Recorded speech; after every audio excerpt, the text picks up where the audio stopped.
دیکھو صحابہ کرام کے ادب کا یہ عالم تھا۔ غزوہ خیبر سے آ رہے ہیں، غزوہ خیبر سے آ رہے ہیں، میرے آقا نے علی سے فرمایا علی تھکا ہوا ہوں، ادھر آؤ، تیری گود میں اپنا سر رکھ کے آرام کرنا چاہتا ہوں، تیری گود میں اپنا سر رکھ کے آرام کرنا چاہتا ہوں۔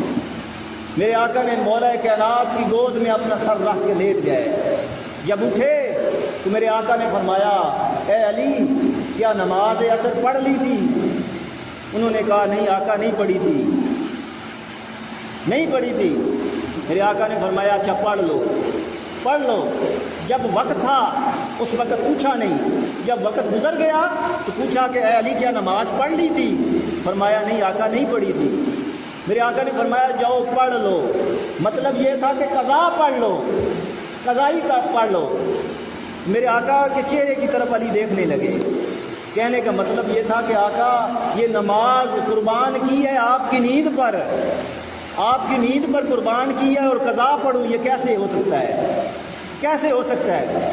میرے آقا منشا علی کو سمجھ گئے، منشا علی کو سمجھ گئے۔ میرے آقا اٹھے، ہاتھ اٹھا کے میرے آقا نے دعا کی یا اللہ علی تیری اور تیرے محبوب کی طاعت میں تھا، علی تیری اور تیرے محبوب کی طاعت میں تھا۔ ارے مصطفیٰ کی طاعت میں تو تھے کہ حضور کو سلائے ہوئے تھے، حضور کا سر انور اپنی گود میں رکھے ہوئے تھے، اللہ کی طاعت کیسے ہوئی؟ اللہ کی طاعت کیسے ہوئی؟ بھئی نماز تو قضا ہوئی پڑی ہے۔ تو کیا ہوا؟ میرے آقا نے اشارہ کیا، صحابہ کرام فرماتے ہیں حضور نے اشارہ کیا سورج کی طرف، صحابہ کرام فرماتے ہیں کہ سورج اس طرح پلٹا، اس طرح واپس پلٹا جیسے رسیوں کے ساتھ باندھ کے کھینچ کے اسے واپس لایا جا رہا۔ تو دوبارہ ان ریگستان کے ٹیلوں پر وہ سورج طلوع ہو گیا اور ان کے اوپر دھوپ دوبارہ آ گئی۔